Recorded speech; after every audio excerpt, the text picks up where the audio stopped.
What is up, everybody? Welcome back to another St. Louis Battlehawks video on my channel. My name is Josh Fan of ShowMeFootball.com, covering your St. Louis Battlehawks. And I haven't done a live post game like I typically do over the last several weeks, over the last few games for the Battlehawks. And I've just been busy with a lot of stuff, but I kind of wanted to make a video just kind of talking about the state of the Battlehawks right now, especially after their 30-12 loss to the Seattle Dragons at home.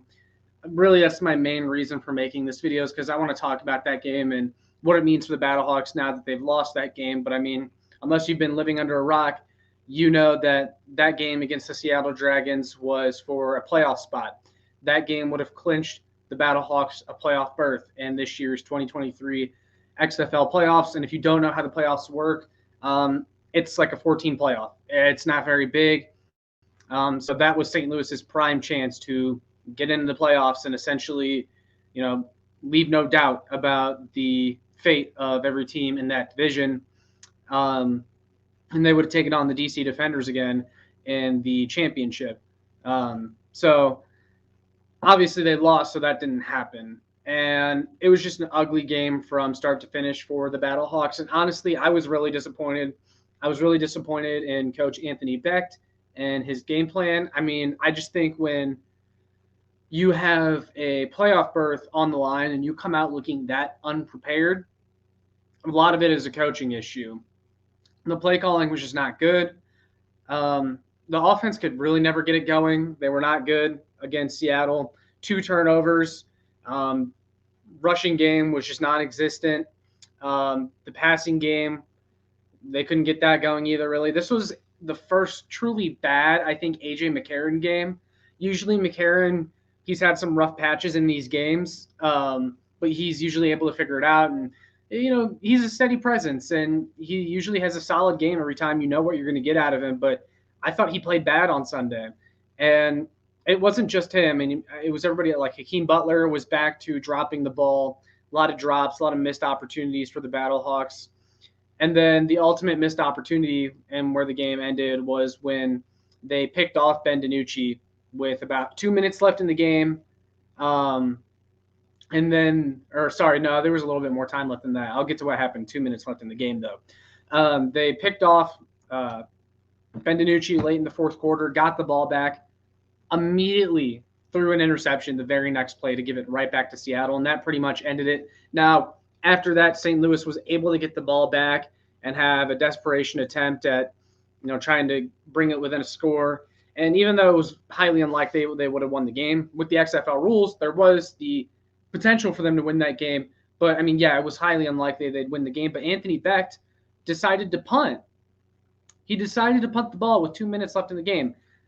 I don't understand that. Like, you have no chance if you punt the ball back, but you at least have a little bit of a chance if you go for it. And he chose to punt the ball. And there's been a lot of decisions like that this past season from Coach Anthony Becht that have really just been puzzling to me. I just haven't been a fan of a lot of the decisions that he's made. Excuse me.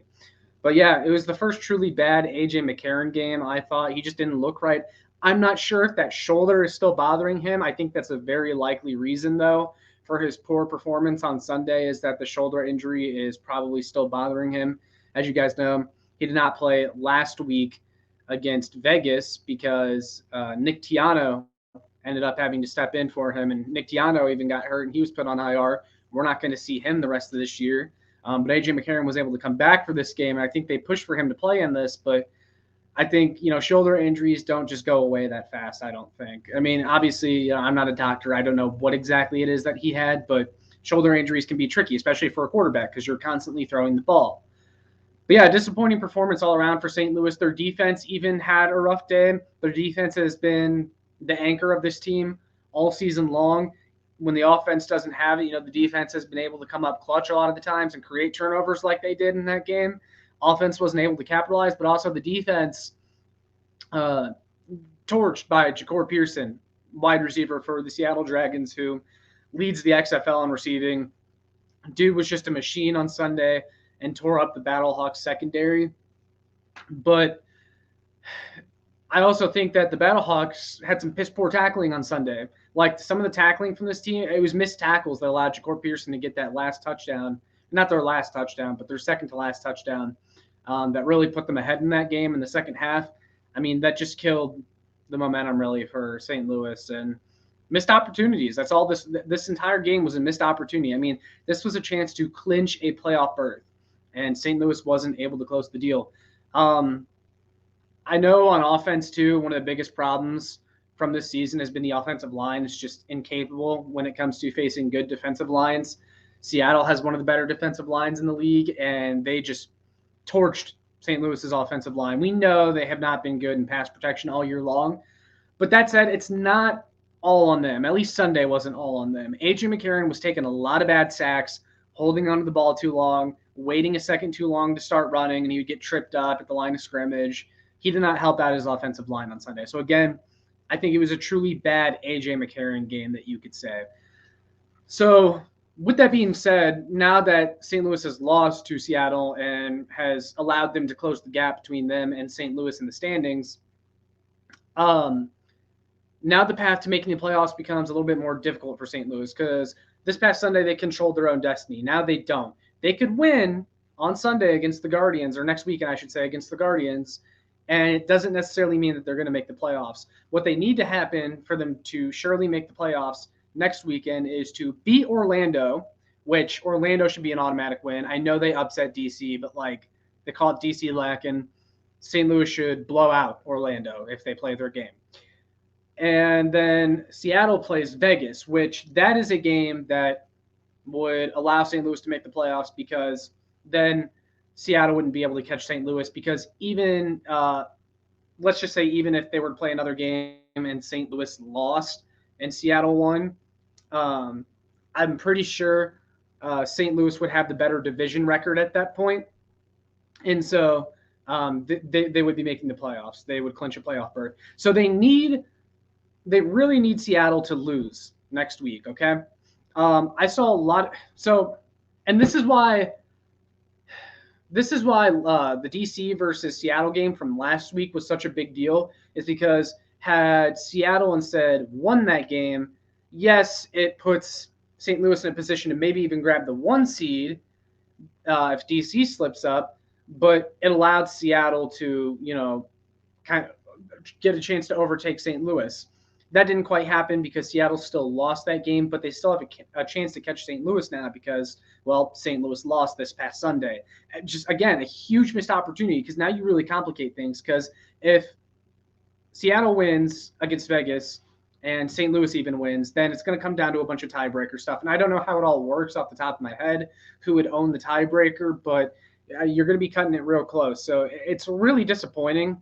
And you really wanted this team to close it out, especially in front of a home crowd, in the Battle Dome at home in front of 30,000, which little note about the crowd too. It was actually their lowest crowd this season, but given that the Cardinals were in town and they're playing against the Pirates and stuff, still a really good crowd. I mean, you're consistently hitting 30,000, which is a great sight to see, but that's besides the point. Yeah, it's just huge missed opportunity.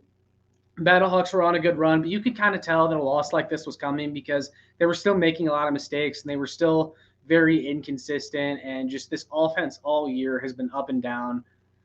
And then when you add the defense having a lapse on top of it, a mental lapse against Seattle and not being able to tackle and all that stuff, you get a loss like this and you get a situation like this where it's not a given that St. Louis makes the playoffs. So I'm disappointed, man. I'm disappointed in the game plan that Coach Anthony Becht put together, and offensive coordinator Bruce Gradkowski, I thought, did not call a very good game.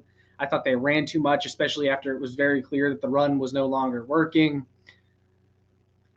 It just sucks, man. It was a bad game, but those are really my thoughts on where we stand with the St. Louis Battlehawks right now, or where they stand, really.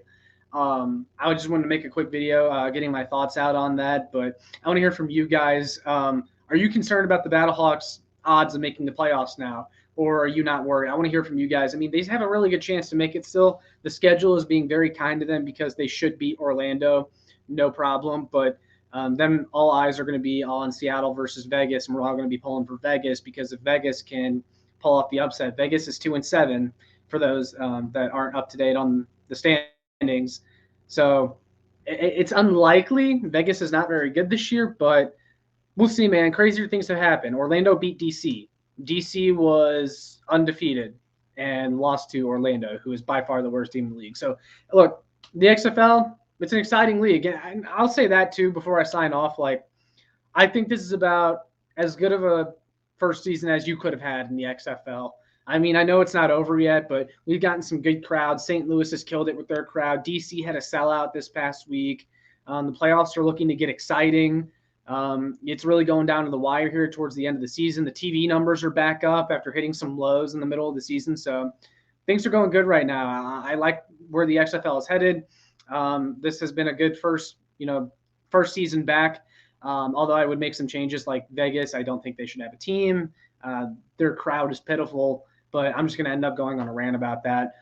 So I'll go ahead and end it there. But yeah, guys, those are my thoughts on where we stand with the St. Louis Battlehawks. I want to hear from you, though. Are you concerned about their odds of still making the playoffs? Are you worried about them? Do you agree, disagree with me, or anything like that? Would love to hear from y'all. But with all that being said, make sure you like, share, and subscribe so more Battlehawks can find this. And make sure you check out my work on showmefootball.com for more Battlehawks content. And I will see you all in the next one. Go Battlehawks. Caw-caw!